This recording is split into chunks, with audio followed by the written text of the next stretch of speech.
Hello guys. तो आज हम एक और अपकमिंग एसएमई आईपीओ की बात करने वाले हैं और इस कंपनी का नाम है elegance interiors limited.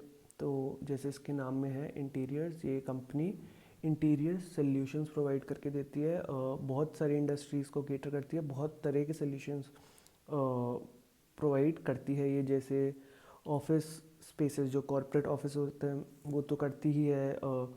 Flexible work spaces हो गए, एयरपोर्ट लॉन्जेस हो गए, रिसर्च एंड डेवलपमेंट जो सेंटर्स होते हैं, डेवलपमेंट फैसिलिटीज़ होती है वो करके देते हैं, लैब्स करके देते हैं, कमर्शियल रिटेल स्पेसेस करके देते हैं। तो ऐसे जितने भी इंटीरियर की रिक्वायरमेंट है ये पूरा काम करके देते हैं। और ये company based out of Maharashtra है। इनका ऑफिस जो है, हेडक्वार्टर्स, वो मुंबई में है। इनके जो ब्रांच ऑफिस हैं वो पुणे, बैंगलोर, हैदराबाद और चेन्नई में है। इनकी एक मैन्युफैक्चरिंग फैसिलिटी भी है जो वसई में है, विच इज़ इन महाराष्ट्र। और इनकी दो सर्विस लाइंस है basically. One is design and build services. तो उसमें right from the designing, drawing, project execution, finishing, पूरा काम करके देते हैं। दे विल डू एवरीथिंग और फाइनली आपको हैंड ओवर करेंगे। तो ये पूरा right from the idea conception से लेके पूरा प्रोजेक्ट एग्जीक्यूशन करके, पूरा फिनिशिंग टचेस करके आपको ये वर्क स्पेसेस प्रोवाइड कर देंगे। और इनका दूसरा काम है जनरल कॉन्ट्रैक्टिंग, जिसमें बहुत तरह के काम करते हैं। जनरल कॉन्ट्रैक्टिंग में इनने बताया कि ये जैसे सिविल वर्क करते, सिविल एंड इंटीरियर वर्क, जिसमें प्लम्बिंग करते हैं, ये कारपेंट्री वर्क, पेंटिंग, ये सब काम, पॉलिशिंग वगैरह करते हैं। मैकेनिकल वर्क करते हैं, इलेक्ट्रिसिटी रिलेटेड जो लाइट्स हो गए, वायरिंग हो गई, बैटरीज, यूपीएस से रिलेटेड, स्विच सॉकेट, तो ये सारे काम भी करते हैं, मैकेनिकल वर्क भी करते हैं। और फाइनल रिफाइन करके आपको चीज़ें पूरा ये करके देते हैं। पूरा वॉल फिनिशिंग, विंडो इंस्टॉलमेंट्स, सब कुछ करके देता है। तो काफ़ी कंप्लीट पोर्टफोलियो है। आपको अगर आप इनको कोई काम देंगे तो सब कुछ करके दे सकते हैं आपको। हर काम कोई डिवाइड करने की ज़रूरत नहीं है, एक ही under one umbrella they provide all the services. तो ये है company based out of Maharashtra. और इनका अभी प्लान क्या चल रहा है, इनकी दो सर्विस लाइन्स है जैसे हमने बात की, डिज़ाइन एंड बिल्ड, और एक है जनरल कॉन्ट्रैक्टिंग। तो ये ट्राई कर रहे हैं कि डिज़ाइन एंड बिल्ड पे ज़्यादा फोकस करें और अपना जो पोर्टफोलियो है वो उसमें ज़्यादा इंक्रीज़ करे। तो ये इनका फ़िलहाल मोटिव है, अभी इनका गोल है। और ये आगे जाके यही इस पे ही काम करना चाहते हैं। और ये प्रोजेक्ट्स बहुत लंबे प्रोजेक्ट्स नहीं होते, कंपैरेटिवली छोटे होते हैं, बहुत छोटे भी नहीं, बट इनने जैसा बताया कि 2 से 6 महीने के आसपास की इनकी प्रोजेक्ट लाइफ साइकिल रहती है। तो 2 से 6 महीने के अंदर ये अपना प्रोजेक्ट्स कंप्लीट कर देते हैं। इसके अलावा ये सिर्फ खुद के लिए कॉन्ट्रैक्टिंग नहीं करते, सब कॉन्ट्रैक्टिंग पे काम करते हैं। कोई और इनको अगर काम दे तो उस पर भी सिर्फ खुद ही, तो ये टेंडर बेसिस का काम है basically. They have to apply for a tender. जैसे आपने देखा होगा कि ईपीसी कंपनीज करती है टेंडर बेसिस पे, तो ये भी उस बेसिस पे करते हैं और इस पे भी सब कॉन्ट्रैक्टिंग का काम होता है और ये वो भी करते हैं। देते नहीं, खुद करते हैं। तो ये खुद का बेसिस पे, खुद के बेसिस पे तो टेंडर फाइट करते ही हैं और सब कॉन्ट्रैक्टिंग बेसिस पे भी करते हैं। बट सब कॉन्ट्रैक्टिंग का जो इनका रेवेन्यू कंट्रीब्यूशन है वो over the years have come down. FY 22 में 60% तक का सब कॉन्ट्रैक्टिंग से रेवेन्यू आता था, जो अब रिसेंट तक में बहुत 20% तक ही रह गया, विच इज़ एक्चुअली गुड। क्योंकि इसमें क्या है, ये खुद के काम पे ज़्यादा फोकस कर रहे हैं and they are getting more tenders by them self. तो इनको सब कॉन्ट्रैक्टिंग पे डिपेंडेंसी नहीं बन रही इनकी, इनको उस पर डिपेंडेंट नहीं रहना पड़ रहा, तो विच इज़ पॉजिटिव थिंग। और इनका बिजनेस भी, because they apply for tenders, तो टेंडर्स में हमेशा the lowest bidder wins the contract. तो बिजनेस के मार्जिन हमेशा थोड़े से ऑन द लोअर साइड दिखते हैं, बिकॉज उसमें बहुत कंपेटिटिव होती है प्राइसिंग। और इसकी वजह से हमेशा आप जिन इन सब तरह की कंपनीज देखोगे तो उसमें मार्जिन बहुत यूजुअली कम ही रहते हैं, बहुत हाई मार्जिन आपको नहीं मिलेंगे because of the competitive nature of the industry. तो ये वो काम करते हैं और ये भी मोस्टली काम टेंडर के बेसिस के थ्रू ही करते हैं। और इनका जो सक्सेस रेशियो है वो 13 to 21% तक का इन्होंने बताया कि अगर ये 100 टेंडर्स के लिए अप्लाई करें हाइपोथेटिकली, तो 13 से 12 टेंडर्स ये यूजुअली जीत जाते हैं। तो ये इनका सक्सेस रेशियो है, which is fair enough, which is not very great but which is not bad also. पिछले 3 साल में अभी बहुत काम किया है। अभी पिछले 3 and this first half of the year पूरा एग्रीगेट इन्होंने 200 से ज़्यादा प्रोजेक्ट्स कंप्लीट कर लिए हैं इतने टाइम फ्रेम में। तो आप देख सकते हो कि कंपनी काफ़ी एक्टिवली काम कर रही है और फ़िलहाल भी बहुत अच्छी इनकी ऑर्डर बुक बहुत स्ट्रांग है। तो अभी दिसंबर 31 2024 एंडिंग तक, which is the first half of which is the till the third quarter of the FY25 of the current financial year, इन्होंने इनकी ऑर्डर बुक में अभी 47 ऑनगोइंग प्रोजेक्ट्स हैं जिसकी overall contract value is close to around 438 CR। तो आप देख सकते हैं कि काफ़ी अच्छी, काफ़ी स्ट्रॉन्ग ऑर्डर बुक है और आगे जाके काफ़ी रेवेन्यू विजिबिलिटी है बिजनेस में। और जैसे कि मैंने बताया कि इंडस्ट्रीज़, बहुत सारी इंडस्ट्रीज़ को केटर करते हैं। ऑफिस स्पेसेस की रिक्वायरमेंट हर इंडस्ट्री में रहती है, कोई सी भी इंडस्ट्री हो, तो ये उस तरह से हब सबको प्रोवाइड करते हैं। भले वो IT कंपनी हो गई, उधर बहुत ज़्यादा रिक्वायरमेंट हो गई, रियल एस्टेट कंपनी हो गई, इंजीनियरिंग कंपनी, मैन्युफैक्चरिंग, हर चीज़ में ये प्रोवाइड करते हैं। तो एक किसी बिजनेस से रिलेटेड इनको रिस्क नहीं है कि एक इंडस्ट्री में कभी स्लो डाउन आ जाए तो इनके बिजनेस को बहुत हिट मिलेगा। बहुत इक्वली डाइवर्सिफाइड बिजनेस है टूवर्ड्स मैनी डिफरेंट इंडस्ट्रीज़। और इस बिज़नेस में क्या है कि बहुत ज़्यादा लॉन्ग टर्म कॉन्ट्रैक्ट्स नहीं रहते। वर्क ऑर्डर के बेसिस पे काम मिलता है कि जैसे ही काम आया तो उसके बेसिस पे आपको you will receive the work. तो ऐसे कस्टमर्स के साथ लॉन्ग टर्म कॉन्ट्रैक्ट्स यूजुअली नहीं रहते। बट ये बिज़नेस इनने बताया कि इस साल तक भी, मतलब लास्ट ईयर तक भी, over 90% of the revenue which was coming was from repeat customers. की लोग एक बार इनसे काम करा लेते हैं तो दैट शोज़ कि इनका काम कितना अच्छा है कि आपने एक बार इनसे काम कराया तो again and again you are going to them only to get the business done, क्योंकि ये काम अच्छा करते हैं। तो बिजनेस टिकेबिलिटी है, बिजनेस से स्टिक हो जाते हैं कस्टमर्स एक बार इनसे काम करा लेते, which is a very positive thing.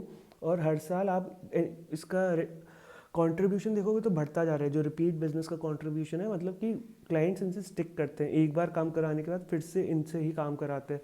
तो ये बहुत पॉजिटिव चीज़ है। और विदाउट लॉन्ग टर्म अरेंजमेंट भी अगर ये कर पा रहे हैं ये, तो वो दिखाते हैं कि बिज़नेस कितना अच्छी तरह से रन कर रहा है, कितना अच्छा काम करके देता है। और ये बहुत competitive इंडस्ट्री है।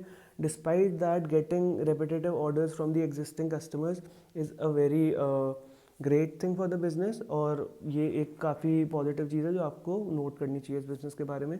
स्टेट वाइज कॉन्ट्रीब्यूशन सबसे ज़्यादा महाराष्ट्र से आया था लास्ट ईयर तक, 56%, 57% महाराष्ट्र से था, कर्नाटका से 15% था, गुजरात से 11% था, और बाकी बहुत स्टेट से भी और थोड़ा थोड़ा कंट्रीब्यूशन आता रहता है।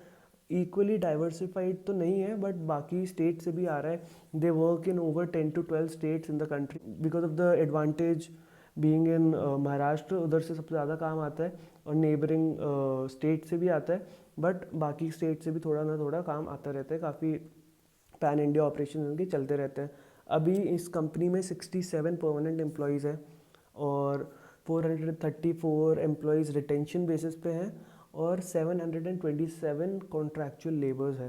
तो ये स्ट्रेंथ काफ़ी स्ट्रॉन्ग है कंपनी की। Over 1000 people they are employing. तो वो भी काफ़ी दिखाता है कि काफ़ी वॉल्यूम है बिज़नेस में और काफ़ी लोग, काफ़ी मैन पावर इनको चाहिए रहती है इस बिज़नेस में। और ये काफ़ी वर्किंग कैपिटल इंटेंसिव बिज़नेस भी है ड्यू टू मल्टीपल रीजंस। एक तो आपको पता ही है कि कॉस्ट कंपेरेटिव बिजनेस है तो मार्जिन लो रहते हैं। उसके अलावा सारी जो एक तरह की कॉस्ट होती है इनको अपफ्रंट बेयर करनी पड़ती है। जब भी कोई ऑर्डर जीतते हैं तो फिर they have to finance the raw material, इनको अपने क्लाइंट्स को बैंक गारंटीज़, परफॉर्मेंस गारंटीज़ जो होती है वो देनी पड़ती है, इनको रिटेंशन मनी देना पड़ता है। और इनके पैसे तब आते हैं एक बार प्रोजेक्ट कंप्लीशन के बाद ही पैसे आते हैं, तो अपफ्रंट बहुत ज़्यादा खर्चा होता है। तो इस वजह से थोड़ा वर्किंग कैपिटल इश्यूज़ रहते हैं बिजनेस में, थोड़ी वर्किंग कैपिटल की नीड हाई रहती है। और इनने बताया कि जब भी ये कोई प्रोजेक्ट जीतते हैं तो 10% ऑफ दैट वैल्यू, अगर इन्होंने 100 करोड़ का प्रोजेक्ट जीता है तो 10 CR project value, 10% of the value they have to give in the form of performance bank guarantees. तो इनको परफॉर्मेंस बैंक गारंटीज़ देनी पड़ती है अपने कस्टमर्स को, जिसको ये बैंक्स के थ्रू ही फाइनेंस करते हैं। कि इनने बताया कि 20% मार्जिन मनी, तो अगर इनको 10 करोड़ प्रोवाइड करनी है तो वो बैंक गारंटी देगी उस कस्टमर को, बट 2 करोड़ इनको बैंक के पास रखने पड़ेंगे। उसके अलावा इनको रिटेंशन मनी भी देना पड़ता है जो क्लाइंट प्रोजेक्ट एंड तक होल्ड करके रखता है जब तक प्रोजेक्ट कंप्लीट नहीं हो जाता। तो वो भी उनको 5 to 10% of the tender value इनको रखना पड़ता है। इसके अलावा रिसीवेबल साइकिल थोड़ी लंबी रहती है और इन्वेंट्रीज तो आपको मतलब ऑन द कंटिन्यूस बेसिस आपको होल्ड करनी ही पड़ती है। तो इन सब रीजंस की वजह से जो वर्किंग कैपिटल साइकिल है वो थोड़ा सा लंबा रहता है और थोड़ा सा ये रिक्वायरमेंट भी हाई रहती है वर्किंग कैपिटल की। इनके जो प्रमोटर है उनका नाम है मिस्टर समीर पकवासा, और जो ये बोर्ड ऑफ डायरेक्टर है इनका, उसमें आप देखोगे तो काफ़ी स्ट्रॉन्ग है, काफ़ी दूसरी अच्छी अच्छी कंपनीज से भी इनका डायरेक्टरशिप है। इनके बोर्ड ऑफ डायरेक्टर्स में जो मेंबर है, जैसे कि एक दो कंपनीज का अगर मैं नाम लूँ तो EFC हो गई, एक कैपफिन इंडिया हो गई, द्रोणाचार्य हो गई, फिनो पेटेक लिमिटेड हो गई, एसोसिएटेड अल्कोहल्स एंड ब्रूरीज हो गई। तो ये सारी बड़ी बड़ी लिस्टेड कंपनीज है, तो इनमें भी इनकी डायरेक्टरशिप है काफ़ी सारे बोर्ड मेंबर्स की। तो आप देख सकते हो कि काफ़ी वेल कनेक्टेड है बिजनेस, और इस लाइन ऑफ बिजनेस में आपको कनेक्शंस चाहिए रहते हैं, because these all these company need office spaces, good office spaces, functional aesthetic office spaces जो ये प्रोवाइड करके देते हैं। तो अगर आप उनसे वेल कनेक्टेड हो तो फिर एक आपको एडेड एडवांटेज मिल जाता है, तो that is also another plus. तो ये ऑब्जेक्ट क्या है, मतलब चाहते क्या है ये इशू से, IPO से, what will they do with the funds. तो ये पूरा फ्रेश इशू है विच इज़ वेरी गुड कि प्रमोटर खुद कुछ पैसा नहीं लेके जा रहा है, सारा पैसा बिजनेस में ही लगा रहा है। तो ऑब्जेक्ट्स ऑफ द इशू क्या क्या है, तो one is they want to repay some of their borrowings, mostly working capital borrowings है, क्योंकि इनको वर्किंग कैपिटल की रिक्वायरमेंट रहती है जैसे हमने बात किया।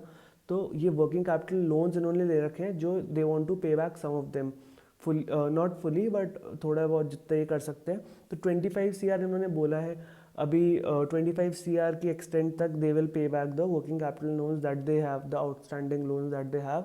ये फर्स्ट रिक्वायरमेंट है। और सेकंड रिक्वायरमेंट है कि वर्किंग कैपिटल के लिए ही पैसा चाहिए, तो 30 CR इन्होंने उसके लिए मांगा है। तो 30 CR for this and 25 CR for the prepayment और repayment of the borrowings, working capital loans basically. तो ये दोनों चीज़ें काफ़ी हेल्प करेगी बिजनेस को। वर्किंग कैपिटल इंटेंसिव है जैसे हमने बात की, तो उसमें अगर इनको हेल्प मिल जाएगी तो ओवरऑल बिजनेस स्मूथली रन करेगा। तो काफ़ी वैलिड रीजंस है और काफ़ी पॉजिटिवली इम्पैक्ट भी करेंगे बिजनेस को। तो this is a good thing. Financials देखें तो कंपनी स्टेडीली ग्रो कर रही है ईयर ऑन ईयर। FY22 में 155 CR रेवेन्यू, FY2024 में 223 CR। तो मतलब आप देख सकते हैं कि काफ़ी अच्छी पेस से ग्रो कर रही है। पैट भी ऑलमोस्ट डबल से ज़्यादा हो गया है 2 साल में, 5 CR से अभी 12 CR था लास्ट ईयर। बोरिंग्स थोड़ी सी हाई है बट ऑब्वियसली वो सारी short term borrowing, mostly working capital loans वाली ही बोरिंग है, जो अब थोड़ी सी कम हो जाएगी। मार्जिन्स जैसे मैंने बात की है, EBITDA margins are on the lower end, on the lower side, क्योंकि the nature of the business is such कि काफ़ी कंपेटिटिव रहता है और टेंडर बेसिस पे काम करते हैं। तो and the lowest bidder always wins the tender, तो उस बेसिस पे इनकी प्राइसिंग भी उस हिसाब से ही रहती है। But margins last year touching 9% थे EBITDA मार्जिन। होपफुली अगर ये कंटिन्यू करते हैं उसी रेट पे तो मे भी आगे जाके कुछ हो सकता है कि थोड़ा 1-2% का और they can squeeze in and get a better margin. तो वो आगे जाके देखेंगे क्या है।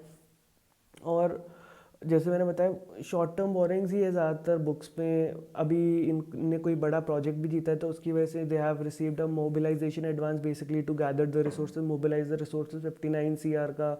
और ट्रेड रिसीवेबल्स थोड़े से हाई लगेंगे आपको, but overall in the past they have not faced such a big problem कि ये रिकवर ना कर पाए या बहुत बैड डेट्स इनके काउंट हो जाए। तो अभी कैश फ्लो लोअर साइड में लगेगा आपको, बट एज सच कोई दिक्कत नहीं है कैश रिकवरी में बिजनेस में। और काफ़ी प्रोजेक्ट्स जीत रहे हैं, ये काफ़ी बढ़िया कर रहे हैं, ऑर्डर बुक स्ट्रॉन्ग है। पिछले 3-4 साल में काम भी अच्छा किया है, बिजनेस स्टेडीली ग्रो भी हो रहा है। अब इन फंड्स के साथ इनको और हेल्प भी मिलेगी मतलब बिजनेस में। तो ये सब चीज़ों से मतलब काफ़ी पॉजिटिव इमेज बनती है बिजनेस की। वैसे लगता है कि हाँ बिजनेस आगे जाके अच्छा कर सकता है, और इस चीज़ की नीड भी है अब के टाइम में, क्योंकि बहुत सारी कंपनियाँ बढ़ रही है, बड़ी बड़ी छोटी छोटी कंपनीज इंडिया में आ रही है, और सबको इस चीज़ की रिक्वायरमेंट रहेगी to get good aesthetic functional office spaces which they provide. तो ये एक चीज़ है जो आप देख सकते हैं, आप खुद ने आपने नोटिस किया होगा। एक छोटी सी चीज़ है आपको, I think you should know is that there were vehicle loans of close to around 2.9 CR outstanding, जिसमें थोड़ी बहुत गाड़ियाँ आई थिंक ये प्रोमोटर्स की गाड़ियाँ है जो इन्होंने ले रखी है। तो मेरे को वो थोड़ा सा हाई लगा कि इतना ज़्यादा क्यों है व्हीकल लोन। क्या है बिजनेस में एज सच इनके तो कोई लॉजिस्टिक्स बिजनेस तो है नहीं जो इनको व्हीकल लोन लेना पड़ेगा। तो why such a high amount of outstanding vehicle loan. तो उससे पता चला कि प्रमोटर्स के पास, प्रमोटर ने 5-6 गाड़ियाँ फाइनेंस करा रखी है फॉर द बिजनेस पर्पसेस, जो बड़ी अच्छी अच्छी गाड़ियाँ हैं, like Mercedes Benz, MG Gloster, Mercedes G wagon, jeep meridian. तो ऐसी 5-6 गाड़ियाँ हैं जो प्रमोटर ने फंड करा रखी है, but it is not something that should be seen as a negative, क्योंकि बिजनेस जब तक अच्छा कर रहा है, बिजनेस जब तक ग्रो कर रहा है, तब तक ये चीज़ें, these things should not be a problem. अगर कैपिटल एलोकेशन में कोई गलती है कि they are not able to repay their loans, they are not able to function their working capital, और फिर भी ये इतने मतलब स्पेंड कर रहे हैं बड़ी बड़ी गाड़ियों में, then it is a problem. But currently I don't see it as a problem. और वैल्यूएशंस की बात करते हैं, फाइनली पेयर्स इन्होंने कोई लिस्ट किए नहीं है, तो हम किसी पेयर से इसको कंपेयर नहीं कर पाएंगे। But valuation eight which they will be listing is 293 CR, और लास्ट ईयर पैट था इनका 12.2 CR। तो उसके बेसिस पे 24 टाइम्स पी आता है, जो थोड़ा सा एक्सपेंसिव लगेगा क्योंकि कंपनी छोटी है। बट अगर आप इस साल जो इन्होंने क्लॉक इन किया है अपना अभी तक का, तो अराउंड 9.5 CR इन्होंने अभी तक क्लॉक इन किया है। तो उससे इनका पी आता है 15 से 16, अगर हम उसको एनुअलाइज कर दें तो उसके बेसिस पे कंपनी थोड़ी सी फिर भी रीजनेबली वैल्यूड लग रही है। तो ये कंपनी अच्छी दिख रही है, काफ़ी पॉजिटिव्स दिख रहे हैं, नेगेटिव्स इतने ज़्यादा हाईलाइट नहीं हो रहे कंपनी के, तो सब बढ़िया लग रहा है। तो I think it would be a good option and I would definitely apply. आप बाकी देख सकते हैं, सारे फैक्ट्स आपके सामने हैं, उसके बेसिस पे आप डिसाइड कर सकते हैं कि आपको इस कंपनी में इन्वेस्ट करना है या नहीं।